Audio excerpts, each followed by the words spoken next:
Hey everyone, this is Josh Hayward and welcome to episode 90 of the Find Your Craft Show. We are actually on the third episode of Sierra Nevada's Experimental Hop Pack. A little bit of background on this particular Experimental Hop Pack. I stumbled across this on accident back late January, I believe it was. I was kind of down on myself for not knowing Sierra Nevada was doing this, but was also very excited because I had never heard of these brews or had these brews. So the concept behind these is Sierra Nevada went out to the Pacific Northwest where they have lots and lots and lots of hop farms, and they have gone about selecting some experimental varieties of hops. These hops are actually not named yet. Lots of them go by numbers, and some of them are kind of hybrids of things that we have in the market now, but they have used different kinds of hops and different kinds of combinations, experimental hops, I should say, for each of these brews. Thus far, we've taken a look at the Hop IPA and the Hop Pilsner, which were both just phenomenal beers. And tonight we have another great one for you. This is the Experimental Hop Double IPA.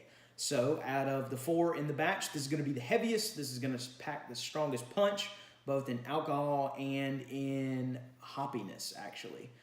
So a little bit of background about the Double IPA. You'll see DIPA as well. Usually have to fall between 7 and 10% ABV, and usually get higher in the IBU range as well. But typically the 7 to 10% is kind of the area there. So it's got a dark can. So that's something else that was really cool with this pack. Just the marketing of it. Sierra Nevada usually is known for the greens and the yellows, and they use different shades of that. So really cool there. Just a neat little art aspect of it. So we've got the double IPA tonight. I actually have had this brew, but it has been several weeks, and really looking forward to getting into it again. And it is already just kind of bringing the glass close there and then setting the can there. I could already smell those amazing hops. But if you will remember from the last couple of reviews that I've done, the last couple of experimental hop videos, this is by far the darkest brew, by far, easily. The IPA was kind of a golden type color. The Pilsner was more of a straw-like color, and this is just straight up deep gold, deep gold for sure. I would say a little bit more yellow type towards the bottom of the glass where there's less volume. I would say it has a slight haze to it. I can see through it, but I can't see a ton of stuff through it actually.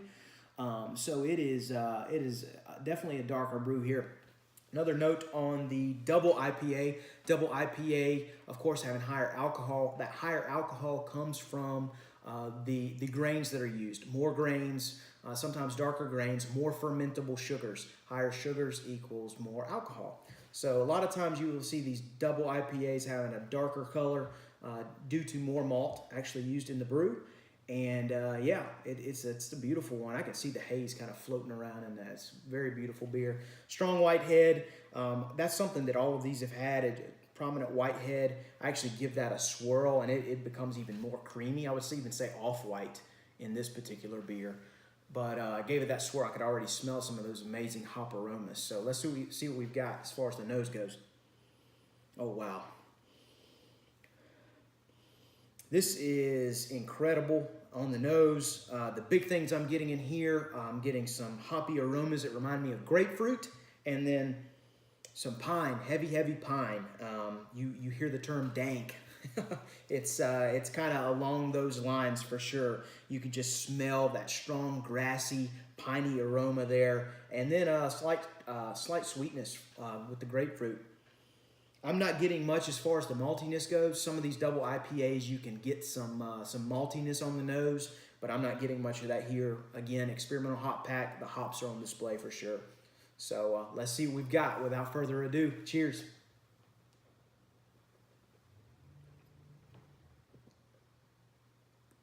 Wow. Another good one here, guys. The first thing I notice off the bat is the fact that this particular beer, it's heavier, much heavier than the other ones, especially with having just done the Pilsner last. This is kind of going to the opposite end of the spectrum, much heavier beer. I'm getting a nice malty flavor in there. I think toasted bread, baked bread. I would even say maybe hint hints, like very, very subtle, like caramel type sweetness. Not much though, very, very little. I'm kind of getting some of that, that flavor and texture in a way.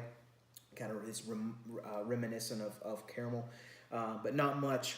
The malt is there, and it's a good backbone for the beer. It's a good platform for this beer to then showcase the hops for sure.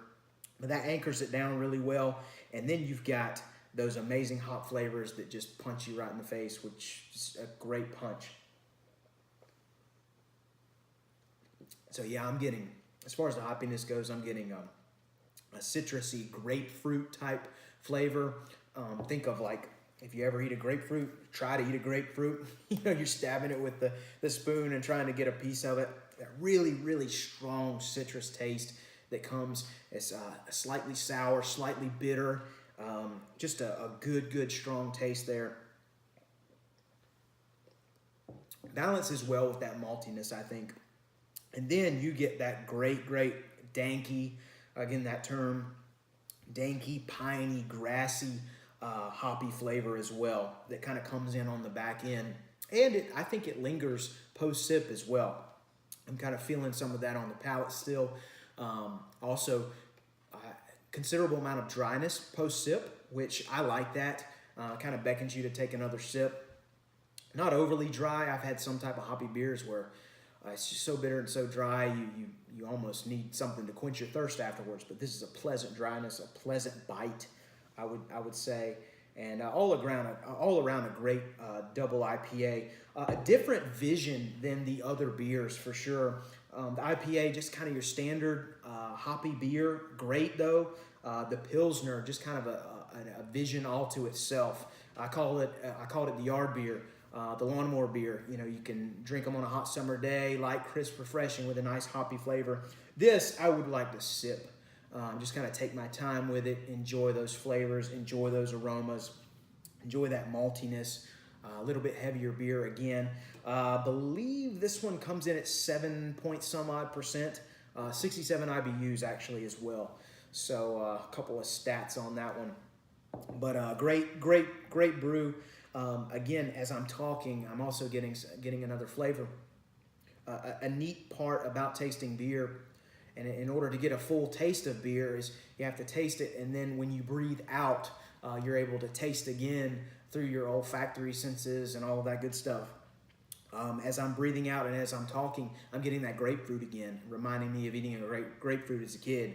You kind of have that aftertaste in your mouth after you've eaten the grapefruit, that sour, that bitter, but definitely very pleasant. So cheers to Sierra Nevada on this one. This one was great. I really enjoyed it. 3 winners in this. I would drink these anytime. I hope that they continue to do stuff like this.